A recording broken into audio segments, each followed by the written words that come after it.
Welcome Meena ji. आपका Yogiram podcast में स्वागत है। Thank you so much Yogesh ji, thank you so much. Viewers के लिए एक बार और बता दूं, ये पॉडकास्ट बहुत स्पेशल होने वाला है बिकॉज हम यहाँ पे मीना जी से डिस्कस करने वाले हैं tarot, reiki, crystal, meditation and NLP. Very exclusive on this points. Okay, so आज का पॉडकास्ट स्टार्ट करते हैं। मैम, माय फर्स्ट क्वेश्चन, आपकी लाइफ में रेकी, क्रिस्टल, मेडिटेशन, एनएलपी ये कैसे आया और इसने आपकी लाइफ में कैसा इम्पैक्ट किया, कैसा काम किया? या please share your journey. Sure, thank you so much Yogesh ji. सबसे पहले तो मैं श्री राम योगी के जितने भी व्यूअर्स हैं और जो भी ये पॉडकास्ट देख रहे हैं उन सबको पहले तो बहुत सारा धन्यवाद। और आपको स्पेशल थैंक्स, यूनिवर्स को स्पेशल थैंक्स कि ये मुझे अपॉर्चुनिटी मिल रही है कि मैं अपनी जर्नी के बारे में यहाँ पर डिस्क्लोज कर पाऊँ और बता सकूं कि ये किस प्रकार से कितनी पावरफुल है और लाइफ को कैसे ट्रांसफॉर्म करती है। मेरा नाम मीना सोनी है और मैं एक साइकिक टैरो रीडर हूँ, हीलर हूँ। और मेरी ये जर्नी आज से 5 साल पहले शुरू हुई थी, जब मुझे ये मालूम चला कि मेरे फादर को कैंसर डायग्नोज हुआ। और मेरी खुद की पर्सनल कंडीशन फिनेंशियली बहुत सारे ऊपर नीचे चल रही थी। तो उस दौरान पे मैं बहुत डिस्टर्ब थी, तो मैंने यूनिवर्स को प्रे किया कि मुझे कोई हेल्प चाहिए, like how to help my father, कैसे ठीक होंगे, because I am very attach with my father. So उस सिचुएशन में ऑल ऑफ सडन फेसबुक में कहीं पे पॉपअप हुआ अबाउट रेकी। तो मैंने रेकी में एनरोलमेंट किया और जब रेकी के बारे में जाना तो मुझे ये समझ में आया कि ये हमारी बाई बर्थ पावर है, जो हम अपनी हर जर्नी में, हर लाइफ में, हर बार लेके पैदा होते हैं। इट इज जस्ट हमें पता नहीं है तो हम इसका सही से यूटिलाइजेशन नहीं करते। उसके बाद मैंने रेकी सीखा और रेकी को प्रैक्टिस किया। सबसे पहले तो रेकी सीखने के बाद मैंने खुद में, अपने जीवन, अपनी लाइफ में, अपनी फाइनेंशियल में, अपने हेल्थ में बहुत बड़े ड्रास्टिक चेंजेस को ऑब्जर्व किया। उसके बाद मैंने ये हीलिंग्स अपने फादर के लिए, अपने आसपास के लोगों के लिए शुरू की। और ठीक वैसे ही क्रिस्टल भी मेरी लाइफ में है, क्योंकि अगर आप रेकी जानते हैं और अगर आप क्रिस्टल्स के साथ कनेक्ट होते हैं तो रेकी और क्रिस्टल आपस में मिलके बहुत ज्यादा अच्छी वाइब्रेशन क्रिएट करते हैं। साथ ही साथ ये जो भी आपकी चैलेंजेस हैं उनको क्लियर करने में हेल्प करती है। एक चीज जो मैं डेफिनेटली यहाँ पे व्यूअर्स को कहना चाहूंगी कि रेकी कोई अ, एक तरह से मैजिक नहीं है। ये एक ऐसी यूनिवर्सल पावर है जो यहाँ तक कि living beings, non living beings सबके अंदर होती है। तो इसलिए इस पावर के थ्रू मैंने अपनी लाइफ का ट्रांसफॉर्मेशन किया आज से 4-5 साल पहले। और अभी तक गॉड्स ग्रेस इस जर्नी में बहुत अच्छे रिजल्ट्स रहे हैं। तो thank you so much Yogesh ji for asking this question. Ma'am, moving to very specific topics now, into tarot. So what drew you to tarot reading initially? आपको tarot reading में सबसे अच्छा क्या लगा और कैसे आप इसके लिए आप इंटरेस्ट आपका जागा, कैसे आकर्षित हुए? देख योगी जी, बहुत अच्छा क्वेश्चन पूछा है आपने क्योंकि मैं एक साइकिक टैरो रीडर हूँ। तो बताना चाहूंगी कि जब उन दिनों मैं इन सभी सिचुएशन से गुजर रही थी तो मैंने टैरो सेशन भी लिया।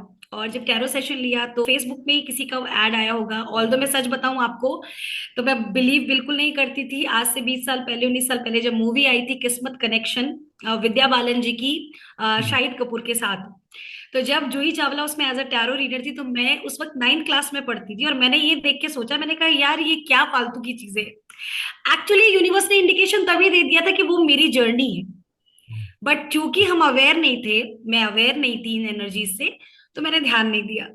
2020 में जब ये जर्नी मेरी स्टार्ट हुई तो टैरो मैंने सेशन लिया अपने लिए, क्योंकि मैंने जैसे कि आपको बताया कि मेरी अपनी फैमिली में और बहुत सारे चैलेंजेस चल रहे थे, तो मैंने एक टैरो सेशन लिया। टैरो सेशन में लेने के समय मेरी मास्टर, मेरी जो टैरो रीडर थी, उन्होंने मुझे ये बताया कि मीना, आप ऑलरेडी बॉर्न हीलर हो और आप एक साइकिक टैरो रीडर हो, जिस इसी वजह से यूनिवर्स आपको यहाँ पे कनेक्ट कर रहे हैं। वहां से जो जो मुझे स्टेप बाय स्टेप उन्होंने बताया मैंने उसको एग्जैक्ट फॉलो किया। उसके बाद मेरी टैरो जर्नी स्टार्ट हुई, क्योंकि मेरी उन टैरो रीडर ने ही मुझे ये गाइड किया था उसी वक्त कि मीना आप बहुत ही प्योर सोल हो, आपके पास पावर्स है, आप इसको यूटिलाइज करो क्योंकि आपके थ्रू बहुत लोगों को हेल्प मिलेगी। एंड योगेश जी, मैंने उसके बाद पीछे मुड़ के कभी नहीं देखा। आई स्टार्टेड लर्निंग, मैंने सीखा। और द बेस्ट पार्ट, ये बहुत स्ट्रेंज और बहुत ही ब्यूटीफुल एनर्जी है कि जब मैंने टैरो अपने लिए सीखना शुरू किया मैंने सिर्फ एक दिन की क्लास ली, और टैरो में 78 कार्ड्स होते हैं जो मैं साइकिक टैरो रीडिंग में यूज करती हूँ। Hmm, you won't believe, it was really magical कि मैंने टैरो कार्ड सिर्फ उस दिन 10 ही सीखे थे, और मैंने अपनी मर्जी से, बस मुझे ऐसा लगा कि मुझे करना चाहिए, let me see how it works. मैंने विदाउट एनी लर्निंग बाकी सारे कार्ड्स की रीडिंग शुरू की, और अपने घर वालों, अपने आस पड़ोस लोगों की रीडिंग शुरू की। And believe me, that was 100% accurate. And I told this to my master कि मैम, मैंने सॉरी फील कर रही थी कि मैंने अपने बिना टीचर की परमिशन के कर लिया। तो जस्ट क्यूरियोसिटी में और फॉरगिवनेस के लिए मैंने उनसे बात की। मैंने कहा मैम, मैंने तो ये कार्ड रीडिंग देख ली थी। She was very much happy and she was smiling कि ये तो तुम्हें पहले से ही आता था, it is just because you need certain kind of a certification, क्योंकि आपको कहीं दिखाना है, करना है। That's the reason that I have learn then. तब मैंने फिर इसको सीखा, बिकॉज मुझे सर्टिफिकेट चाहिए थे, नॉलेज भी डेफिनेटली मास्टर के थ्रू चाहिए थी। तब मेरी ये जर्नी शुरू हुई Yogesh ji, and it was since then till now I am really very happy and blessed.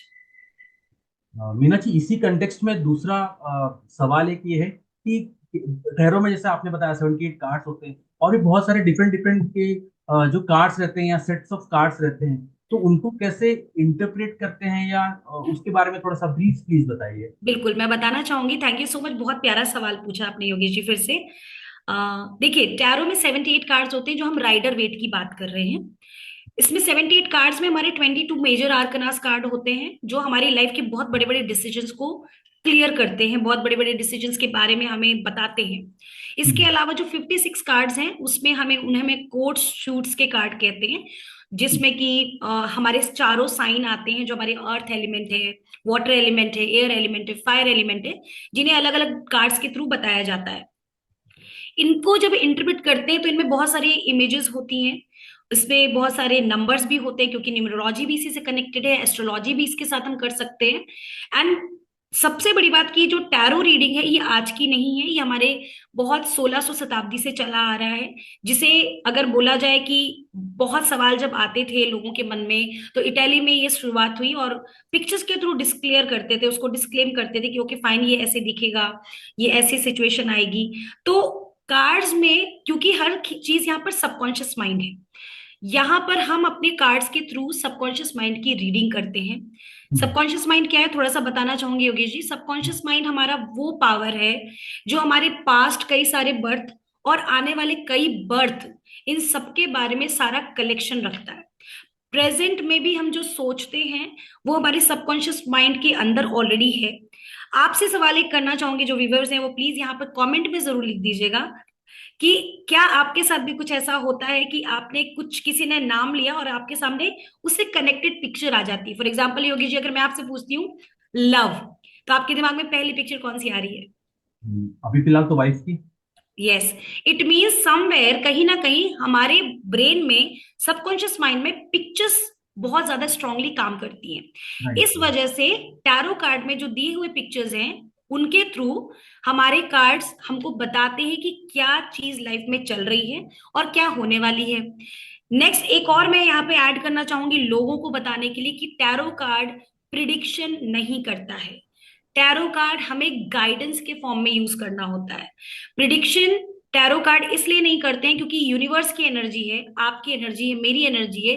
अगर हमारी फ्रीक्वेंसी डाउन हो रही है, अगर हम नेगेटिव जा रहे हैं, तो बट ऑब्वियस सी बात है कि आपकी जो एनर्जी नेगेटिव है, उसके अकॉर्डिंग हो सकता है किसी ने आपको प्रिडिक्ट किया हो कि आपकी कल 2 लाख की सेल होने वाली है, बट हम्म, आज आपके घर में कोई इंसिडेंट हुआ जिसकी वजह से आप बहुत डाउन फील कर रहे हो, तो हम्म, डेफिनेटली आपका वाइब्रेशन वहां नहीं गया, और मे बी आप कम सेल कर पाओ या लॉस हो जाए। तो वहां पर लोगों का विश्वास टूटता है। तो मैं सबसे ये कहना चाहूंगी कि किसी भी टैरो रीडर के पास यदि आप जाते हैं, तो इस उद्देश्य से ना जाएं कि आप वहां पर प्रिडिक्शन कराने जा रहे हैं। It is all about guidance.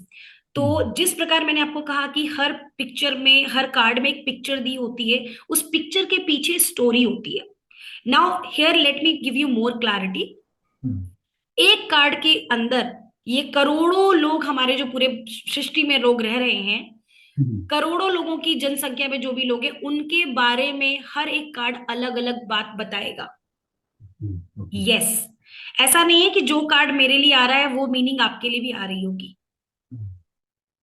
Okay, तो ये बात हमेशा ध्यान रखनी है कि कार्ड हमें सिचुएशनल और क्वेश्चन के अकॉर्डिंग गाइडेंस के फॉर्म में आती है। और ये जो रीडिंग्स होती हैं योगेश जी, ये होती है हमारे जो हमारे इंट्यूशन पावर है, इंट्यूटिव लेवल कितना हाई है, हम उसके अकॉर्डिंग यहाँ पर लोगों को गाइडेंस दे पाते हैं।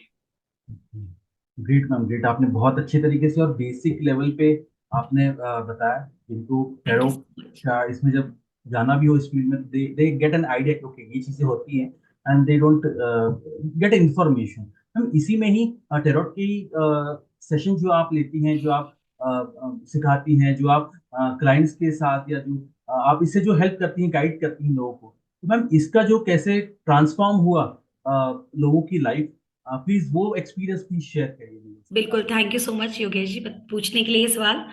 देखिए, सबसे पहले तो हमें ये समझना है कि जब मेरे पास कोई टैरो रीडिंग के लिए अगर आता है, किसी के थ्रू आता है, इंस्टाग्राम के थ्रू आता है या कहीं से भी किसी भी चैनल के थ्रू आता है, तो मेरा सबसे पहले उनको ये सजेशन रहता है, एक एडवाइस रहती है इन द फॉर्म ऑफ कि आप सबसे पहले तो अपने आप को सरेंडर कर दीजिए। ओके, आप जिस भी सिचुएशन में सरेंडर कर दीजिए। अगर आप पैनिक होकर के सवाल भी पूछेंगे तो आंसर, क्योंकि आपकी सबकॉन्शियस माइंड के लिए हम कर रहे हैं, ओके, तो आपकी एनर्जी सेटल होना बहुत जरूरी है। सेकंड, ट्रस्ट बहुत इंपॉर्टेंट है। ओके, आई नो लोगों के पास जो ये वीडियो देखेंगे उनके मन में सवाल आएगा, मैडम परेशानी में ट्रस्ट कहाँ आता है? तो इनके लिए भी एक बहुत प्यारा आंसर है। हमारी लाइफ में दो चीजें ही हैं, या तो जन्म है या तो मृत्यु, उसके बीच की सिचुएशन चल रही है। अगर एक सिचुएशन चल रही है आपकी लाइफ में तो वो एक रियलिटी है, ओके, बट इसको चेंज करने के लिए ही आपको ट्रस्ट तो करना पड़ेगा एक उस सृष्टि की रचयिता पे जो आपको यहाँ इस दुनिया में लेकर आया है। ओके, तो आपको वो ट्रस्ट को ध्यान में रखते, आप मुझ पे ट्रस्ट मत करो, आप किसी पे ट्रस्ट मत करो, बट आप उस पे तो ट्रस्ट करो जिसने आपको जन्म दिया है। तो आप उस पे सरेंडर और उस पे ट्रस्ट करके आइए। सेकेंडली, जजमेंटल नहीं होना है, क्योंकि जनरली लोग क्या करते हैं, बहुत गलतियां करते हैं। मेरे पास जो क्लाइंट्स आते हैं, कई बार वो कई जगह से आते हैं और उनका ये होता है कि मैम मैंने तो वहां रीडिंग कराई, मेरे को तो ये कुछ बताया गया। तो मैं उनको एक साफ इंस्ट्रक्शन और एक बहुत प्यार से एक बात कहती हूँ, और आप सबको भी कहूंगी, हर व्यक्ति अलग ऊर्जा का है। मेरी पावर दूसरी है, सामने वाले की दूसरी है। आप जिस वाइब्रेशन में हो, जिस स्थिति में हो, आप वैसे ही लोगों को अपने जीवन में आकर्षित करते हो। आपके जीवन में यदि यूनिवर्स ने वहां रीडिंग लेने के बाद भी मेरे पास अगर भेजा है, तो निश्चित रूप से ब्रह्मांड को ये मालूम है कि यहाँ पर इस पर्सन को आंसर क्लियर मिलेगा। ओके, तो एक तो जजमेंट नहीं होना कि सामने वाले ने तो ये बताया, उसने ये बताया। इसीलिए सरेंडर करके आना है, ट्रस्ट करके आना है।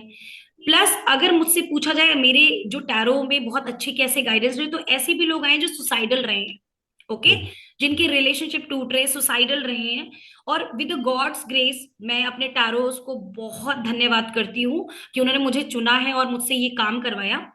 जैसे किसी की कंसीविंग नहीं हो रही है, किसी को सुसाइडल थॉट आ रहे हैं, बिजनेस ग्रोथ नहीं हो रहा है, तो जैसे एक मेरे पास केस आया था पंजाब का, जिसमें उनको 16 इयर्स हो चुके थे मैरिज को और उनको बच्चे नहीं हो रहे थे। काफी आईवीएफ वगैरह भी 2-3 बार उन्होंने कराया, वो भी फेल हो गया। देन उन्होंने जब रीडिंग ली तो रीडिंग्स में दिख रहा था कि उनको कंसीविंग है, and that also into natural way में दिख रही थी। जहाँ की मैंने उनको कुछ रेमेडीज बताई उनके अकॉर्डिंग, और मैंने कहा कि जजमेंट मत कीजिए, डू एज डायरेक्टेड, और थोड़ा सा समय लीजिए, है ना, क्योंकि आपने इतना लंबा समय वहां दिया है, 16 साल अपने जीवन के दिए हैं, तो थोड़ा सा और समय दीजिए। बट चूंकि कहीं ना कहीं इतना फेलियर पाने के बाद लोगों का ट्रस्ट डिस्टर्ब होता है, तो वो शायद उतना कर नहीं पा रहे थे। देन आई ऑल्सो आस्क कि ठीक है आप थोड़ा सा रुकिए, आपकी पहले हम क्लेंजिंग हीलिंग करते हैं। Then I went for the healing, और उन्होंने हीलिंग ली। बिलीव मी, मैंने जब हीलिंग की थी, तो मैं क्योंकि कैंडल मैजिक रिचुअल्स भी करती हूँ और मैं एक स्पेल कास्टर भी हूँ, मैंने जब वो रीडिंग जब हीलिंग की थी तो मेरे पास उस हीलिंग में पूरा फेटस बन के आ गया था, कैंडल से पूरा फेटिस बन गया था। एंड वो फेटिस मैंने 9 मंथ्स तक अपने हीलिंग पे पॉइंट पे रखा था, ऑल्टर में रखा था। एंड मुझे पता चलता है 3-4 महीने बाद कि हाँ वो प्रेग्नेंट है, और जब उनकी डिलीवरी हुई तो they were twins. Okay, and that was a very awe moment for me and I was very happy. And ऐसे ही एक केस मेरे पास आया था, 2020 में ही आया था, दिसंबर की टाइम पे। उनके हस्बैंड को कुछ चैलेंजेस थे जिससे वो कंसीव नहीं कर पा रही थी, वो भी 5 इयर्स ऑफ मैरिज थे। तो आई सेड जस्ट रिलैक्स, जो कार्ड ने गाइडेंस दी है कि रिलैक्स रहिए, आपकी नेचुरल कंसीविंग है।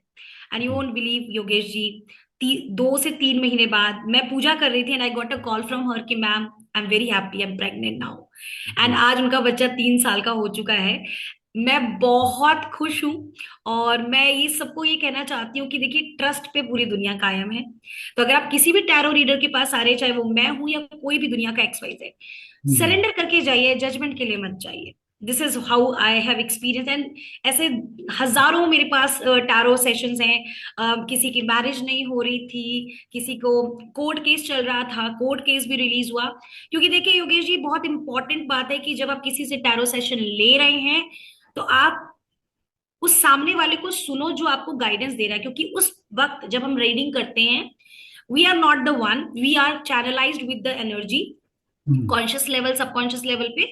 एंड उस वक्त हम अपने गार्डियन एंजल, अपने एंसेस्टर्स, एंजल सबको इन्वोक करते हैं, उनकी गाइडेंस के थ्रू हमसे जो बुलवाया जाता है हम सिर्फ वो बात करते हैं।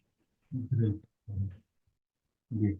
मैम, इसी में इसी थोड़ा सा और एलाबोरेट के लिए जो नेक्स्ट क्वेश्चन है, आप टैरो रीडिंग में जो इंट्यूशन का जो आपने फैक्टर अभी बताया, ये इंट्यूशन फैक्टर कितना प्रोमिनेंट, कितना इम्पोर्टेंस रोल प्ले करता है विथ वेरियस टैरो रीडर, और कैसे आप इसके हेल्प से, या how do you connect with angels, how do you connect with people and solve the problems okay. और guide them? Okay, thank you. See, intuition की अगर मैं बात करूं तो दुनिया में हर जानवर, व्यक्ति, जितने भी ह्यूमन बीइंग्स हैं, जितने भी एनिमल्स हैं, जो भी हैं, they all are very intuitive. We all are born with the intuition power. What is intuition? Because see, understand हमको ये करना है कि हम इस पूरे जो कलयुग में हम पैदा हुए हैं, या जिस पृथ्वी में लोक में पैदा है, हम ऑलरेडी स्पिरिचुअल्स हैं। हम यहाँ पे सिर्फ ह्यूमन बीइंग होने को एक्सपीरियंस करने आए कि what we are. Because spiritual तो हम है ही है। क्योंकि आप ये सोचिए ना कि कई बार ऐसा भी आपके साथ हुआ होगा, आपके साथ भी हुआ होगा, और जितने लोग सुन रहे हैं उनके साथ भी हुआ होगा कि आप कहीं जाने वाले हैं और अचानक आपको ख्याल एकदम से आता है कि नहीं नहीं, आज नहीं जाते हैं, शायद यहाँ पर गाड़ी नहीं मिलेगी। या हो सकता है मैं बैंक के काम से जा रहा हूँ, वो मैनेजर बैंक में नहीं होगा। या फिर आज सुबह मैं उठती हूँ और मैं सोचती हूँ स्कूल जाऊँ, फिर लगता नहीं नहीं रहने दो, शायद आज वो टीचर नहीं आएगी तो क्या जरूरत है, कुछ भी इस तरीके से। तो ये क्या है? यही तो इंट्यूशन है। यानी कोई भी घटना घटने से पहले आपको एक इंस्टेंट गाइडेंस आ जाना, that is intuition on a very surface level. लेकिन आप इसको जितना ज्यादा मेडिटेट कर रहे हो, जितना ज्यादा आप अपने चक्रास पे काम कर रहे हो, हमारे जो 7 चक्र होते हैं उन पे जब हम काम करते हैं, जितना ज्यादा हम ग्रेटफुल हैं, जितना ज्यादा हम लोगों के साथ लविंग एनर्जी में, जितना ज्यादा हम लोगों को एक्सेप्ट कर रहे हैं, उतना ज्यादा यूनिवर्स आपकी इंट्यूशन पावर को इंक्रीज करता है। क्योंकि जजमेंट माइंड के साथ डेफिनेटली आप किसी को ना तो गाइडेंस दे सकते हो। फॉर एग्जाम्पल योगेश जी, आपने मुझसे कुछ सवाल किया, या किसी जैसे एक मेरे पास केस आया जिनके अ, दो मैरिड थी वो लेडी, उनके उसके अलावा भी उनका कहीं एक्स्ट्रा मैरिटल अफेयर चल रहा था। ओके। सो अब मैं अगर वहां पे जजमेंट हो जाती कि उनके 2 बच्चे हैं, वो मैरिज हो चुकी है, और उनकी मैरिज की अगर मैं बोलूँ तो एज भी उनकी 45+ थी, ऐसा नहीं कि यंग लड़की थी। ओके। हम्म। अब अगर मैं as a healer, as a reader अगर उनको जज करने बैठूं तो क्या मैं उनको हेल्प कर पाऊंगी? नहीं। हम्म।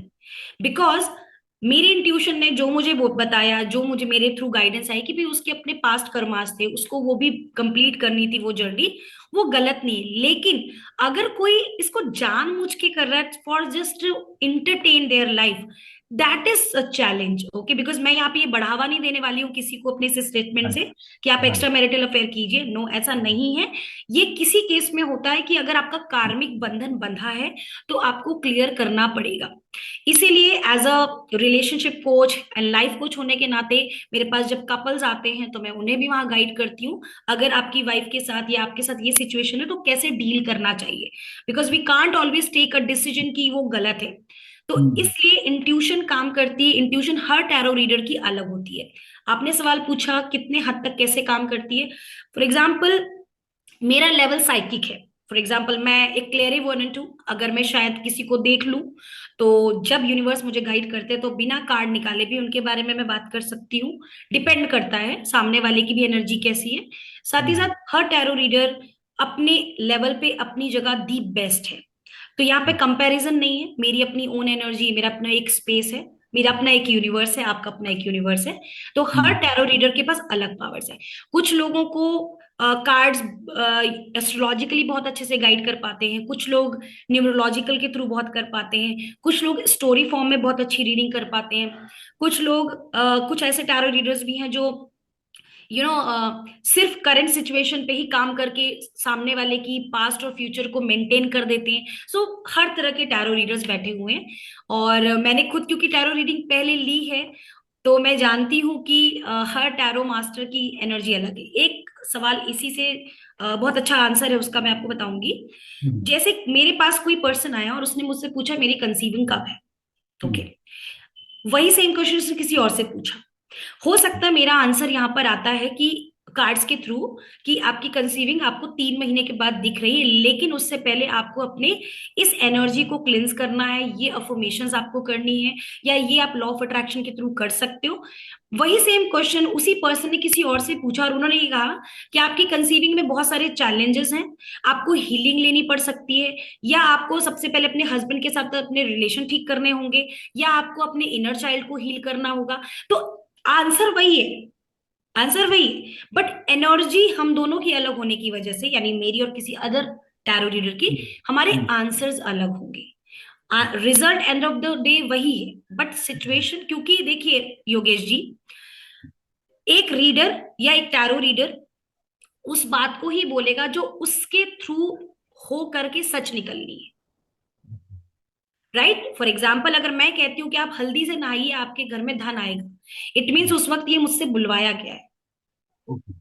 यस, लेकिन ऐसा नहीं है कि आपको पता नहीं है या लोगों को पता नहीं, पता है, लेकिन शब्दों में शक्ति होती है, और सार्थक शब्द जो है जिसके साथ आप बात करें वो कितना सिद्ध है, कितना सार्थक है, इस पे भी डिपेंड करता है। Great, great. मैम, एक वेरी स्पेसिफिकली पर्सनल मैं आपके टैरोट रीडिंग के बारे में पूछना चाहूंगा। जी। How do you prepare yourself for tarot reading? आपने बताया कि टैरोट रीडिंग लेते हैं, बट टाइम ड्यूरेशन अलग अलग होता है हर एक का, अवेलेबिलिटी। तो उस टाइम के हिसाब से फिर आपका कैसा प्रिपरेशन रहता है, आप कैसे फिर सेटअप करते हैं? ओके, योगी जी देखिए, जैसे कि टैरो रीडिंग करने के से पहले कुछ तैयारियां की जाती हैं, जिसमें हम्म। कि सबसे पहले तो क्लेंजिंग होना बहुत इंपॉर्टेंट है, खुद का भी, क्योंकि हम लोग भी ह्यूमन बीइंग है, राइट? हम लोग भी दिन भर कुछ काम कर रहे हैं, 10 रीडिंग पहले करके बैठे हैं, या किसी का काम करके बैठे हैं, हीलिंग करके बैठे हैं, तो हमारे ऑरा में कहीं ना कहीं इफेक्ट आता है। तो सबसे पहले टैरो रीडिंग लेने से पहले जो टैरो रीडर है वो जब दे रहा है रीडिंग, तो उसे अपना ऑरा क्लेंस करना चाहिए। प्रोटेक्शन बहुत इंपॉर्टेंट होती है, क्योंकि ये सारा चीज जो है वो कॉस्मिक लेवल पे हो रहा है, एनर्जी लेवल पे हो रहा है। तो दिन भर में, पूरे दिन में 24 घंटे ब्रह्मांड में ऊर्जाएं घूम रही हैं। ओके, जहां पर हम स्पिरिट्स भी बोलते हैं, जहां हम एंटिटीज की भी बात कर रहे हैं, नेगेटिव एनर्जीज की भी बात कर रहे हैं। नेगेटिव एनर्जीज कैसे प्रोड्यूस हो रही है? मान लीजिए किसी ने कहा कि वो बहुत खराब है, तो खराब word is a negative, no. अब वो हमारे पास आ गया, हमने अगर हमारा ऑरा क्लियर नहीं है तो हमारे अंदर आ गया, उसका धीरे धीरे इफेक्ट हमारी लाइफ में दिखना चालू हो जाता है। ओके, सो प्रिपरेशन के लिए सबसे पहले हमने अपना ऑरा क्लीन किया, प्रोटेक्शन शील्ड ली, अपनी एनर्जी को हाई करने के लिए ग्राउंडिंग। ठीक है, ये मेडिटेशन भी मैं कराती हूँ, तो मेरे यूट्यूब चैनल में भी दिया हुआ है। ग्राउंडिंग मेडिटेशन से क्या होता है कि ग्राउंडिंग मेडिटेशन जब हमने किया, तो जो पूरे दिन भर में या कहीं पे भी हमारे थोड़े बहुत भी नेगेटिव थॉट्स रहे, तो वो क्लेंज हो जाते हैं। ठीक है, हमेशा उसके बाद मैं पर्सनली जो करती हूँ, मैं नंगे पाँव करती हूँ, मैं अपनी डेस्क पे बैठती हूँ, मैं इस वक्त भी मैं नंगे पाँव ही बैठी हूँ, क्योंकि मैं अपनी डेस्क में हूँ। नंगे पाँव बैठ के जमीन पे पैर होने चाहिए। उसके बाद कैंडल है या दिया है, अपने सारी इन्वोकिंग करनी होती है, जितने भी हमारे एंसेस्टर्स हैं, असेंडेंट मास्टर्स हैं, स्पिरिचुअल गाइड्स हैं, हमारे एंजल्स हैं, आर्कएंजल्स हैं, सबका अपना पर्सनल वे है बुलाने का, तो जो मैं करती हूँ। देन उसके बाद कार्ड्स को शफलिंग करना, कार्ड्स को क्लियर करना, और कार्ड्स को क्लियर करने के बाद उनसे स्पेसिफिक जो सामने वाला क्वेश्चन पूछ रहा है, क्वेरेंट जो होता है, तो हम्म। उसके सवाल को पहले और इजी करना। फॉर एग्जाम्पल, जैसे आपने मुझसे पूछा और आपने कोई 2-3 लाइन में स्टोरी फॉर्म में मुझसे कहानी पूछी, ओके। तो टैरो कहानी फॉर्म में क्वेश्चन नहीं ले पाते हैं। ठीक ओके। है, उनसे स्पेसिफिक पूछना पड़ता है। फॉर एग्जाम्पल, एक उदाहरण के तौर पे अगर मैं लूं, जैसे किसी ने पूछा मैम मेरे हस्बैंड मुझे प्यार नहीं करते, पता नहीं कब से ऐसे हो रहा है, ये हो रहा है, पता नहीं क्या करेंगे क्या नहीं। अब ये इतना लंबा सवाल नहीं, इसको मैं और इजी वे में करती हूँ सामने वाले के लिए। ओके, सो इट मीन्स आप ये पूछना चाहते हैं कि आपके हस्बैंड आपको प्यार करते हैं या नहीं। सेकंड, आपके हस्बैंड के माइंड में क्या चल रहा है। थर्ड, क्या वो आगे भी आपके साथ ऐसा ट्रीटमेंट करेंगे। Now here in the story which she form, उसमें 3 क्वेश्चन निकल आए। तो अकॉर्डिंगली फिर शफलिंग करके हम क्वेश्चंस यहाँ पे पूछते हैं, और जो टैरो हमें गाइडेंस देते हैं, जो मुझे गाइडेंस देते हैं, उसके अकॉर्डिंग मैं सामने वाले को समझाती हूँ। Remember, this is a guidance, this is kind of a counselling. And यहाँ पर हम किसी को, सामने वाले को, उसकी सिचुएशन के अकॉर्डिंग उसको रेमेडी भी देते हैं। ओके, जैसे मैं देती हूँ। जरूरी नहीं है कि हर बार कोई क्रिस्टल या कोई स्टोन पहनने की बात करनी पड़े। कई बार हमारे, चूंकि सबकॉन्शियस माइंड में इतने ब्लॉकेजेस हैं कि वो जब टैरो रीडिंग हम कर रहे हैं तो उसी वक्त वो ठीक भी हो जाते हैं, तो आंसर वही मिलता है, सॉल्यूशन भी वही मिलता है, शिफ्ट आ जाता है और लाइफ में चेंजेस आना शुरू हो जाते हैं। मैम अभी आपने बताया कि टैरोट पूरा सेटअप होने के बाद फिर आप टैरोट स्प्रेड करती हैं, तो क्या जी। इसमें भी कोई अलग अलग काइंड्स रहते हैं स्प्रेड करने का, कोई तरीका रहता है ऐसा कुछ कि नहीं एक ही रहता है जैसे? ओके, योगेश जी, डिपेंड करता है क्वेश्चन क्या है। जैसे वैसे तो मैं बताऊं, ऑलमोस्ट 25+ तरीके होते हैं टैरोट स्प्रेड करने के। ठीक है, 25 से ज्यादा स्प्रेडिंग की प्रोसेस होती है। हल हम्म, अलग अलग, किसी में 3 कार्ड्स हैं, किसी में 5 है, 7 है, 11 है, स्टार शेप है, हम्म, रेक्टेंगल है, फैमिली रीडिंग है, अलग अलग तरीके से। बट डिपेंड करता है कि आपके साथ कार्ड किस लेवल पे बात करते हैं। जैसे मैं जनरली जो फॉलो करती हूँ वो भी ये 25 तरीके की नहीं करती हूँ, and I am very honest on that, because my concern is कि मेरे टैरो मेरे को आंसर कैसे दे रहे। ओके, तो मैं ज्यादातर 5-6 प्रकार की टैरो स्प्रेड ही यूज करती हूँ। और कभी कभी ऐसा भी होता है कि गाइडेंस आ जाती है कि 3 स्प्रेड में भी आ जाता है कि इसको कंफर्मेशन नहीं है तो और निकालो 2 कार्ड। दो, हम हम्म, 3 कार्ड्स निकाल रहे हैं, बट गाइडेंस वो कार्ड ही हमको देते हैं कि आप 2 कार्ड और निकालिए। तो फिर हम्म, उसको और क्लैरिटी लेने के लिए हम 2 कार्ड और निकालते हैं, या मैं और करती हूँ, और फिर उसके बाद रीडिंग देती हूँ। साथ ही साथ अगर क्योंकि एंजलिंग चैनल भी हूं मैं, तो एंजल कार्ड्स भी मेरे पास है, तो उसको क्लैरिटी लेने के लिए हम एंजल कार्ड का भी प्रयोग करते हैं, ओरेकल कार्ड्स का भी यूज करते हैं। डिपेंड करता है क्वेश्चन क्या है और सामने वाले को हम आंसर किस तरीके से दे पा रहे हैं। तो स्प्रेड डेफिनेटली मायने रखता है। बट मैं ये कहूंगी कि ये सारा काम, ये मेरा पर्सनल पिछले 4-5 साल का एक्सपीरियंस है। सारा खेल इंट्यूशन का है, सारा खेल एनर्जी का है, सारी एनर्जीज का वर्क है। आप स्पेसिफिक नहीं बोल सकते कि आपको टैरो स्प्रेड में ये स्प्रेड ही करके आंसर मिलेंगे। ये मेरा अभी तक का अनुभव है। हम्म, ऑलमोस्ट मैंने 2500+ रीडिंग्स कर ली हैं। तो हम्म, उसके बिहाफ में मैं ये बात बोल रही हूँ कि मैंने कोई स्पेसिफिक हर बार सोच के मैं नहीं बैठती हूँ, क्योंकि मैं लाइव सेशंस भी बहुत करती हूँ, मैं फ्री सेशन भी करती हूँ, पेड सेशन तो करती ही हूँ। तो उसको को मिलाकर अगर मैं बोलूँ तो हर बार टैरो स्प्रेड 25 तरीके से नहीं फॉलो किए हैं। जो गाइडेंस जिस वक्त आई बस मैंने वो फॉलो किया, but specifically 3 card spread is my favourite spread. 3 card spread मेरा बहुत फेवरेट स्प्रेड है। उसको तो मैं जरूर करती हूँ, उसके बाद फिर जैसे जैसे गाइडेंस आती है उसके अकॉर्डिंग करती ma'am being a grand master, being an expert, being able to help so many peoples, thousands of peoples, आप इनको क्या एडवाइस देना चाहते हैं जो टैरोट में नए हैं, या जो इसमें एज ए कैरियर बोल लीजिए, या एज एन हेल्प या सोशल वर्क बोल लीजिए, इस फील्ड में आना चाहते हैं, न्यू कमर्स, तो आप उनको क्या एडवाइस देंगी, क्या आप उनको पॉइंटर्स देंगी जिनसे it gonna help them to speed up जो पूरा प्रोसेस है सीखने तक का, और कैसे वो मोर एक्यूरेट और मोर एफिशिएंट रीडिंग दे सके? ओके। देखिए, सबसे पहले तो जितने भी लोग इस वीडियो को देख रहे हैं और जो नए एस्पिरेंट्स हैं, जो चाहते हैं इसको अपना करियर बनाने के लिए, उससे पहले मैं बताऊंगी, योगेश जी, मैंने इसको जब ये जर्नी शुरू की थी तो मैंने कोई प्रोफेशनल वे में नहीं की थी, मैंने अपने लिए सीखा था। बट चूंकि यूनिवर्स आपको जब चुनता है तो शायद वो 1000, 2000, 2500 लोगों से ज्यादा लोग जो अभी तक कनेक्ट हो चुके हैं, उनको जो सॉल्यूशंस मिले हैं through me, through the universe, तो आप अपने आप को रोक नहीं सकते हैं कि मैं ये काम प्रोफेशनली नहीं करूंगी या करूंगा। तो हम्म, सबसे पहले जो इंपॉर्टेंट होता है कि आप सही मास्टर चुनिए। राइट। आप किससे कनेक्ट हो रहे हैं? क्योंकि अगर आपकी इंटेंशन, अगर आपका जो माइंड है वो सिर्फ इस पे जा रहा है कि अरे टैरो रीडर्स तो बहुत पैसे लेते हैं, तो मुझे भी सीखना है क्योंकि मैं पैसा कमाना चाहता हूँ, यदि ये एनर्जी आपकी पहले है, तो पैसा शायद आप कमा लेंगे, बट कितना लंबा कमाएंगे इसकी कोई श्योरिटी नहीं है। Okay, okay. क्योंकि ये एक डिवाइन वर्क है।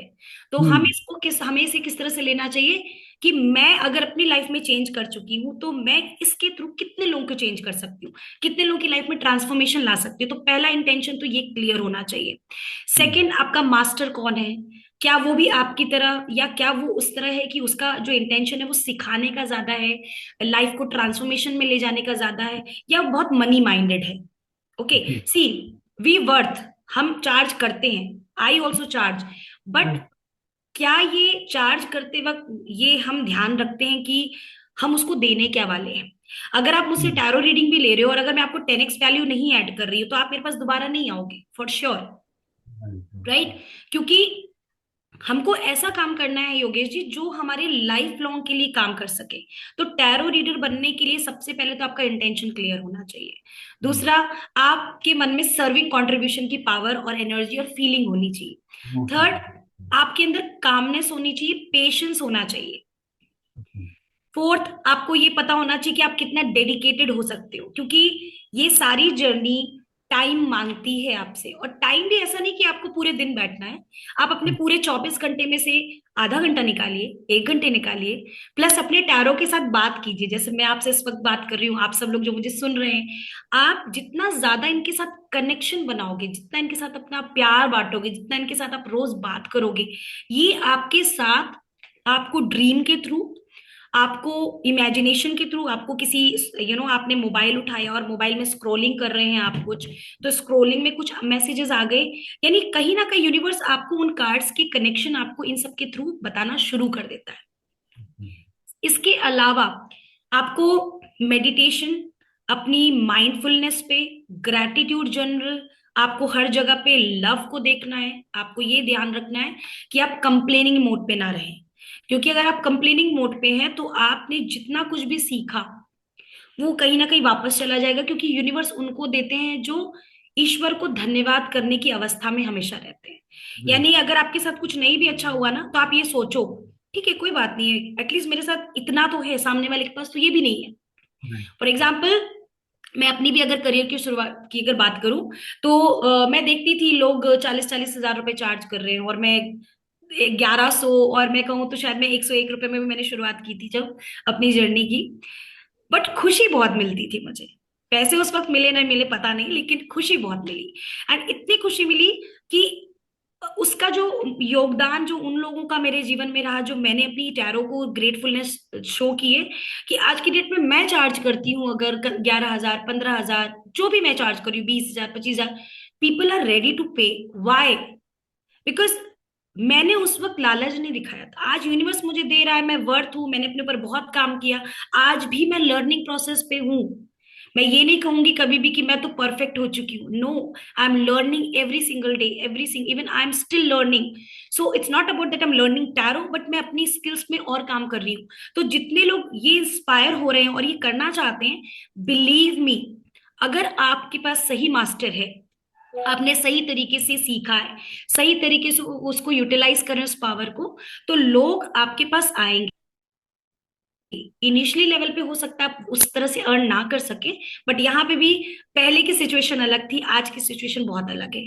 लोग कमा भी रहे हैं, लोग बहुत अच्छे से कर भी रहे हैं। अब एक चैलेंज यहाँ पर ये आ जाता है कि हर घर में टैरो रीडर दिखने लग गया है, और टैरो रीडिंग की क्वालिटी कुछ लोगों की वजह से गिरती भी जा रही है। और मैं यूनिवर्स से क्षमा मांगूंगी इस बात के लिए, क्योंकि मेरी वो क्षमता नहीं है ये बात कहने की, बट फिर भी मैं सिर्फ उन बच्चियों को स्पेशली बोलना चाहती हूँ जो शायद अपनी पॉकेट मनी के लिए, शायद अपने घर में रिस्पॉन्सिबिलिटी उठाने के लिए सीख लेते हैं कहीं से भी, यूट्यूब से इधर उधर से जा करके, और फिर रीडिंग शुरू कर देते हैं।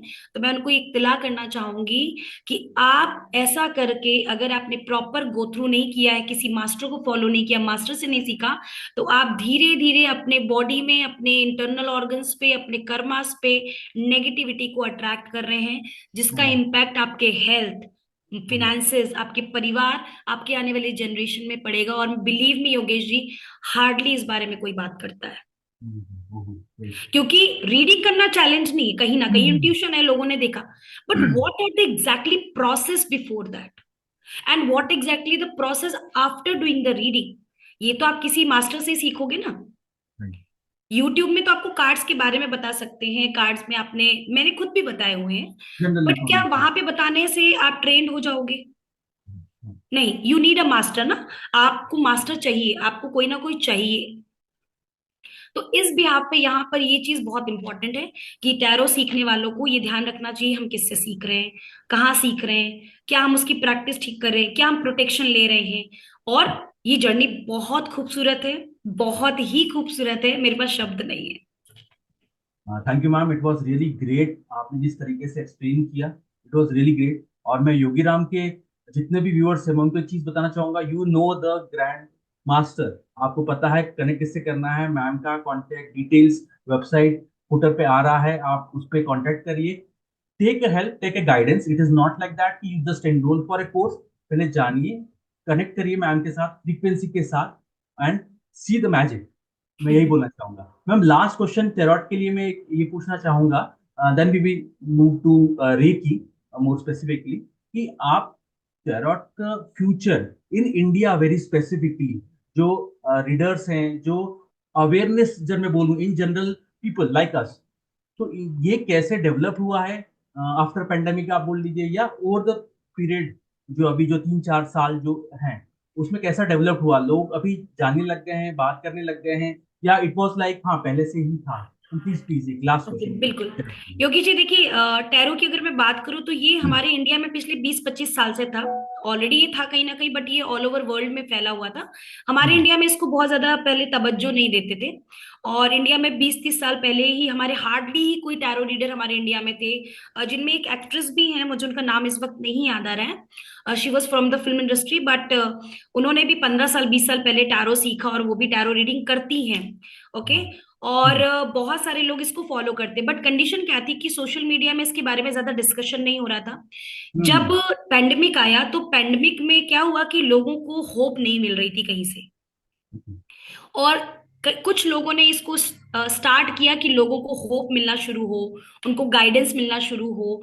और यहाँ से ये जर्नी इस पेंडेमिक में, देखिए सब लोग कहते हैं कि बुरा हुआ बुरा हुआ, मैं तो कहूंगी बहुत अच्छा भी हुआ है, क्योंकि मेरी जर्नी ही वहां से शुरू हुई है। तो मेरे लिए तो 2020 was the best year of my life, I would say one of the best year. तो ठीक वैसे ही जब ऑनलाइन कोर्सेज आए, लोगों ने शुरू किया, तो लोगों को पहले तो उस वक्त क्या है कि पैसों की दिक्कत आ रही थी, तो लोगों को लगा चलो सीख लेते हैं, हम भी करेंगे, हम भी पैसा कमाएंगे। ओके। क्योंकि ऑब्वियस सी बात है, फाइनेंशियली चैलेंज तो उस वक्त चल रहा था बहुत सारा लोगों के परिवार में, नौकरियां छूट गई।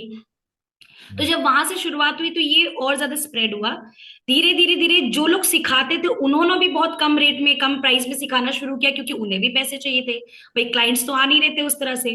तो वहां पे दोनों म्यूचुअल गेन होना चालू हुआ। और उसके बाद सिखाना शुरू हुआ, लोगों ने सीखना चालू किया। उसके बाद एक ट्रेंड बन गया इंस्टा पे रील डालने का। ओके। इंस्टा पे लोगों ने रील डालना शुरू किया, फिर लोगों ने पूछना शुरू किया। कई बार क्या होता है कि मैंने जैसे आपको कहा कि जो नई बच्चियां हैं बहुत सारी, परिवार की जिम्मेदारी, खुद के खर्चे या कुछ भी हो सकती वो परिस्थितियां उनकी, इसलिए मैं वहां पे कमेंट नहीं कर सकती, क्योंकि यूनिवर्स को पता है उनकी लाइफ में क्या चल रहा है ना, मैं सिर्फ ये बताना चाहती हूँ। तो उस बिहाफ पे शायद उन्होंने कहीं से भी सीख लिया, शायद मान लीजिए कोई नया बंदा सीख के आया, उसी ने डाल दिया लर्न टैरो रीडिंग। ओके। अब सामने वाला जो सीखने वाला, उसको थोड़ी ना पता है वो कितना कितना एक्यूरेट है, कितना क्या है। कम पैसे में सिखा रहा है, वो सीखने चले गए। क्योंकि अक्सर हमारे देश में ना, जहां पे फ्री और जहां कम दिख रहा है, लोग भागते हैं। राइट। राइट। जबकि उनको ये समझना चाहिए कि expertise are always expensive. Right. Okay. जो एक्सपर्टीज है वो एक्सपेंसिव होंगे, क्योंकि वो आपको वो देंगे जो शायद बाकी लोग नहीं दे पा रहे, कहीं ना कहीं, है ना। तो वहां पे गए, अब उन्होंने कुछ भी सीखा, उन्होंने रीडिंग शुरू कर दी। जरूरी नहीं है कि उनकी 100% में रीडिंग 100% सही आएगी। और ऐसे में क्या होता है कि लोगों का विश्वास टूटने लगा। भाई मान लीजिए नए नए लोग गए, नहीं रीडिंग कर पाए। अब जैसे मैंने आपको बताया मेरे केस में कि कोई आया, उन्होंने बोला मैंने 10 जगह पूछा पर मेरा ठीक से नहीं आया, बट फिर मुझे लगा एक बार आपसे कोशिश कर ही लेती हूँ। तो क्योंकि वो 10 जगह पे शायद वो लोग वो थे कि जब ये भी नहीं रेडी थी मेंटली, और वहां पे वो लोग भी एनर्जेटिकली, एनर्जी लेवल पे रेडी नहीं थे, बट उन्होंने रीडिंग कर दी क्योंकि समवेयर दे नीडेड मनी, और maybe somewhere they wanted to help. उसके बिहाफ में क्या हुआ, एक पर आपकी एक रीडिंग ने सामने वाले का तो विश्वास तोड़ दिया। अब वो अगर उसे सही में मदद कहीं से मिलनी है तो वो विश्वास नहीं कर पाएगा। तो मैं सबसे ये रिक्वेस्ट करूंगी, जो भी टैरो रीडिंग सीखते हैं या करते हैं, कि आप मुझे मालूम है यूनिवर्स ने आपको चूज किया है तो आप बहुत अच्छा ही कर रहे हैं, बट फिर भी कहीं ना कहीं 0.1% भी हमारी परिस्थितियों की वजह से हम लालच में आ जाते हैं, या हम अब नहीं कर पाते हैं ठीक से। तो उस जगह पे यूनिवर्स की तरफ से ही ये मैसेज आपको लिए, समझ लीजिएगा कि ऐसी गलती मत कीजिए, क्योंकि ये आपके कर्मा में ऐड हो रही है। प्लस आपके एक गलत स्टेटमेंट से उस सामने वाले की तो जिंदगी के डिसीजंस गलत हो गए। राइट। मान लीजिए किसी ने कहा मुझे डिवोर्स लेना है, क्या लेना चाहिए कि नहीं, और आपने कार्ड देख के बोला हाँ ले लीजिए, जबकि कार्ड में एक्चुअली में ये दिखाया जा रहा है कि डिवोर्स नहीं दिख रहा, सेपरेशन दिख रहा फॉर अ टाइम भी, सो दैट वो अपने अपने पे काम कर सके और वापस कनेक्ट हो सके। बट चूंकि आपको नॉलेज नहीं है पूरी, आपने सीधे बोला हाँ हाँ मैम कार्ड में तो फॉर एग्जाम्पल 10 अंक का कार्ड आया, हाँ हाँ मैम आपको बिल्कुल यस का कार्ड आया, पर उस 10 अंक का कार्ड तो और भी कुछ कह रहा है कि आप लोग वापस से रीबर्थ कीजिए, अपने ऊपर काम कीजिए, अपनी एनर्जीज पे काम कीजिए, देन अगेन कनेक्ट। क्योंकि ये अलग होने के लिए यस नहीं है, ये यस दिख रहा है लेकिन सेपरेशन पीरियड के लिए दिख रहा है, एंड सेपरेशन डजंट मीन कि आपको डिवोर्स लेना है। सेपरेशन मीन्स कि आप अपने ऊपर काम कीजिए, जब आपकी एनर्जी शिफ्ट होगी तो आप अपने हस्बैंड या अपने पार्टनर की भी एनर्जी शिफ्ट कर सकते हो। तो see how important your answer is for a client. So इसलिए स्पेसिफिकली ये समझना है कि आपको क्या जवाब देना है, आपके जवाब से सामने वाले की जिंदगी में कितनी हलचल मच सकती है। और एक स्टेटमेंट जो बहुत इंपॉर्टेंट है, एक टैरो रीडर के पास या एक डॉक्टर के पास कोई व्यक्ति थक हार के ही आता है, वरना घर पे भी लोग बुखार की दवाई रखते हैं, खा लेते हैं, राइट, राइट। राइट। लेकिन जब लगता है कि बुखार पिछले 5 महीने से नहीं उतर रहा है, शरीर में और दिक्कत बढ़ रही है, तो चलो डॉक्टर के पास जाते हैं। सेम वैसे ही एक नॉर्मल फैमिली में भी सबको पता है लड़ाई हुई, अच्छा ठीक है लड़ाई तो होती रहती है, जाने दो ठीक हो जाएगा। बट यदि वो लड़ाई एक आदत बन चुकी है और घर में कलह कलेश की वजह से बच्चों पे इफेक्ट पड़ रहा है, या आपके काम में इफेक्ट पड़ रहा है, हेल्थ में पड़ रहा है, आपकी मनी में पड़ रहा है, तो why not to go for the guidance. इसमें बुराई क्या है? क्या हम उस समय का वेट करना चाहिए योगेश जी, जब हमारी लाइफ में सब कुछ तहस नहस हो जाए, नॉट कि नहीं नहीं अभी नहीं इनफिल्ट्रेट। जाएंगे, नहीं नहीं अभी नहीं जाते, थोड़ा और बुरा हो जाए फिर चलेंगे। ये गलती मैं उन सबको व्यूवर्स को बोलूंगी, ये गलती कभी मत कीजिए।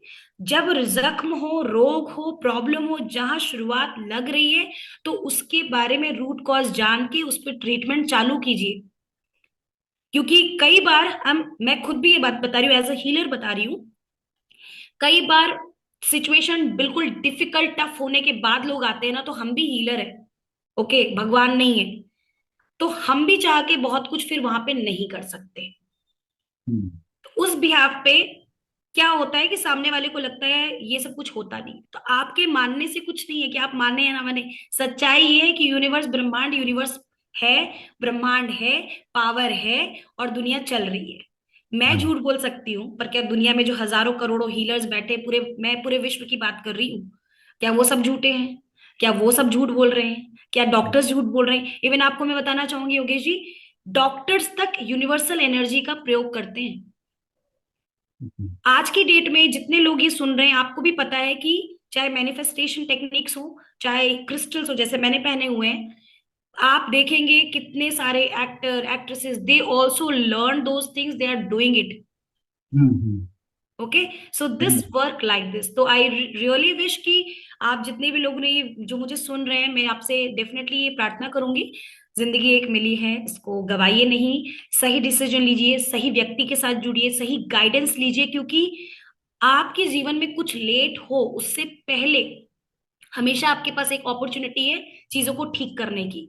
क्योंकि कई बार ठीक होने की गुंजाइश बाकी नहीं रह जाती, और फिर आपकी जो जीवन का जो रहा जीवन है ना, आप सामने वाले को भी जीवन का अनुभव क्या बताओगे कि जिंदगी तो ऐसे ही चलती है। क्योंकि people share and tell life about life जो वो खुद महसूस करते हैं। अगर मैं बोलूं मेरे लिए योगेश जी, जिंदगी बहुत खूबसूरत है, बहुत मैजिकल है, क्योंकि मैंने वो मैजिक अपने जीवन में देखे हैं।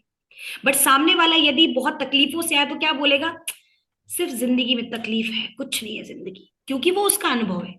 तो why not to change your experience. How you got motivated to become a reiki grand master? आप रेकी में कैसे आई और रेकी कैसे क्या वर्क करता है? Please share your journey into this. Yogesh ji, ये तो बहुत ही मैजिकल स्टोरी है मेरी। मैं बताना चाहूंगी कि रेकी जो मैंने सीखा बहुत ही अजीब ढंग से हुआ था मेरे जीवन में। मेरे फादर को कैंसर डायग्नोस हुआ, तो मैंने आप जैसे कि बताया कि मेरे पास कोई ऐसी पावर नहीं थी। मुझे लगा मैं कैसे ठीक करूंगी अपने पापा को, है ना, मैं बहुत अटैच थी अपने पापा से। तो उस सिचुएशन में हुआ ये कि मेरे पास पॉपअप हुआ रेकी के लिए। मेरी एक मैम है, प्रियंका नाम है उनका, मुंबई से है। तो उनका एक एड फेसबुक में आया एंड मैंने कहा ये क्या है, चलो देखते हैं। एंड आपको यहाँ पे एक स्टोरी बताना चाहूंगी। 10 साल पहले मेरे एक फ्रेंड, 10 नहीं 12 साल 13 साल पहले मेरे एक फ्रेंड ने कहा, क्योंकि वो उस समय चक्रा वगैरह जानता होगा, मुझे तो नहीं मालूम था, हम कॉलेज फ्रेंड्स थे। तो हम्म, उसने मुझे तब कहा था कि मीना तू ना रेकी सीखना। I was like what is reiki, पता नहीं क्या ही बात करता रहता है, ये चक्रा वो chakra. I was like this. But जब मेरे फादर की सिचुएशन आई तो मेरे ऊपर ये, मेरे सामने ही पॉपअप हुआ, तो मैंने इनरोलमेंट किया है। एंड आप बिलीव नहीं करोगे, वो इनरोलमेंट करने के बाद मैंने उनकी क्लास नहीं की। उल्टा जी एक और दूसरी टीचर थी पंजाब से, डॉक्टर नीरू, मैंने उनका कोर्स किया। उनसे मैंने, क्योंकि मेरी सिचुएशन ऐसी थी योगेश जी कि मुझे मेरे मास्टर इतनी अच्छी मिली कि मैंने फर्स्ट मास्टर को छोड़ के सेकंड पे गई। और मैंने उनसे जब सीखा तो मैं 3 दिन में सीख लिया उनसे, ठीक है। अब चूंकि उन्होंने जो जो मुझे गाइडेंस दी, मैंने उसको आंख बंद करके उसको शिद्दत से फॉलो किया था। बिलीव मी हम्म, कि सबसे पहले मैंने अपने आप को हील किया। और I was honest there also, कि मैंने उनको भी बताया मैम आपसे पहले मैंने इधर इनरोल किया है, बट मैं आपके पास आ गई हूँ। और जब मैंने इनसे सीख लिया तो मैं वापस उनके पास गई कि मैम मैं आपके पास आई बट मैं उनके पास चली गई थी, अब मैं वापस सीखना चाहती हूँ। तो hmm, this was my purity, this was my this thing कि नहीं, मैं अपने टीचर से झूठ नहीं बोलूंगी, ठीक है। right. कि नहीं मैंने यहाँ आपसे किया, वहां नहीं कर पाई, शायद मुझे लगा कि मुझे जल्दी सीखना है। और वो बहुत ज्यादा टाइम ले रही थी क्योंकि वो वर्किंग भी थी। सीखने के बाद मैंने सबसे पहले जो चीज ठीक की योगेश जी, आप बहुत अमेज्ड होंगे और ये व्यूअर्स भी जान के बहुत अचंभित हो सकते हैं कि मुझे प्रेगनेंसी में मुझे प्रॉब्लम थी कि मुझे नींद नहीं आती थी। और मैं बहुत डिप्रेसिव काइंड ऑफ सिचुएशन में जूझ रही थी। मेरे हाथ इतने इतने सूजते थे, पैर घुटने, मेरे 28 ईयर्स के एज में ऐसे घुटने थे जैसे कि मतलब 50 साल के लोगों के घुटने में स्वेलिंग आती है। मैं वॉक नहीं कर पाती थी, मुझे चैलेंज आता था। जब मैंने रेकी सीखी तो सबसे पहले मेरे वो सारे पुराने पेन वापस से उभरे।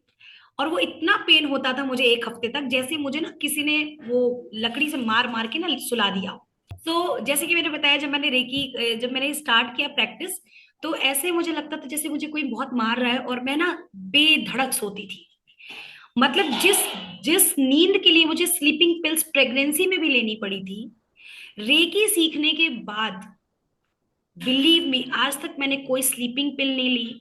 मेरा वो पेन रिटर्न कभी नहीं आया, जिसे हम पॉलीअर्थराइटिस कहते हैं, मुझे वो था। And also I reduced my weight. Like मैंने जब स्टार्ट किया अपनी खुद की हीलिंग स्टार्ट की योगेश जी, तो मुझे पहले तो दर्द बहुत हुआ। और वो दर्द, और मेरी मास्टर ने क्योंकि पहले ही समझा दिया था कि देखो बेटा, ये रेकी जब हम करते हैं तो हमारे पहले जो पुराने हमारे वुंड्स हैं, है ना, वो आपके, क्योंकि वो बॉडी में स्टक है, तो वो रिलीजिंग में कैसे होगा, वो रिलीज होगा। जब रिलीज होगा तभी हील होगा, है ना। जैसे हम घाव को भी देखते हैं, अगर किसी को घाव है तो पहले हम वो चीज निकालते हैं, फिर उसमें एंड पॉइंट वगैरह लगाते हैं, दवाई लगाते हैं, फिर पैक करते हैं ऑल। तो यहाँ पे भी यही सिचुएशन मेरे साथ आई। और बिलीव मी, उस 1 हफ्ते के बाद मुझे कभी वो दर्द नहीं, पेन हुआ। और तब मैंने ये सीखा क्यों था, क्योंकि मैंने को मेरे अपने फादर के लिए, प्लस मैंने ये सोचा कि मेरे पास एक ऐसी कोई पावर दे दो यूनिवर्स, और जिससे मैं अपनी बेटी को दी बेस्ट लाइफ सिखाऊं, दी बेस्ट लाइफ दे सकूं। क्योंकि मेरे अपने पर्सनल पर्सनल बचपन के कुछ ट्रॉमास थे, स्कूल मेट से, क्लासमेट से, और बहुत सारी चीजें। तो उसके चलते जब मैंने ये एनर्जी में मैंने अपनी जर्नी स्टार्ट की, तो बहुत ड्रास्टिक शिफ्ट्स आए। और मेरे फादर को जो कैंसर था, 4th स्टेज पे हमें मालूम चला था हीलिंग के थ्रू, क्योंकि मेरे मास्टर भी हीलिंग कर रहे थे, तब मैं नई नई थी। फिर मैंने भी हीलिंग शुरू की और बहुत सारी हीलिंग्स की, जिसमें एक हीलिंग का एग्जांपल आपको जरूर बताऊंगी। एक बच्चा था 3 साल का, वो गुजरात से है, और वो बच्चा बोल नहीं पाता था।